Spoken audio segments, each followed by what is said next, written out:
Perdamaian antara pemerintah Republik Indonesia dengan Gerakan Aceh Merdeka yang ditandatangani di Finlandia pada 15 Agustus 2005 silam merupakan masa perdamaian terpanjang di dunia. Hal tersebut disampaikan oleh Gubernur Aceh Muzakir Manaf dalam sambutannya pada peringatan 2 dekade Hari Damai Aceh di Balai Mesiraya Aceh pada Jumat 15 Agustus 2025. Oleh mencontohkan beberapa perjanjian perdamaian yang hanya berusia seumur jagung di sejumlah belahan dunia, seperti konflik antara India dan Kashmir, konflik Thailand dengan Patani, konflik Filipina dengan Moro, serta sejumlah konflik lainnya. Bahkan dalam rentang 20 tahun terakhir, Aceh bertransformasi menjadi wilayah yang aman dan demokratis, salah satu daerah teraman di Indonesia.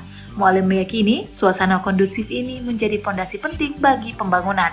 Dalam sambutannya, Mualim mengungkapkan dalam rentang waktu yang panjang ini, meski butir-butir perjanjian perdamaian belum seluruhnya ditepati oleh pemerintah pusat, namun para kombatan GAM tetap menjalankan perdamaian dengan ikhlas.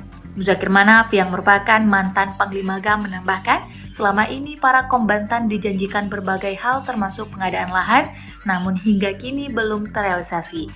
Gubernur mengungkapkan bahwa kendala yang kerap terjadi adalah dinamika pergantian di tingkat menteri, khususnya Menteri Pertahanan.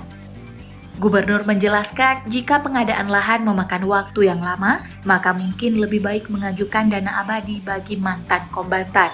Gubernur mengajak semua pihak untuk menjadikan momentum peringatan 2 dekade perdamaian Aceh sebagai sarana untuk memperkuat semangat, saling menghormati, menjauhi kekerasan, menjunjung hukum dan adat, mengenang para syuhada, serta menjadikan masa lalu sebagai pelajaran berharga.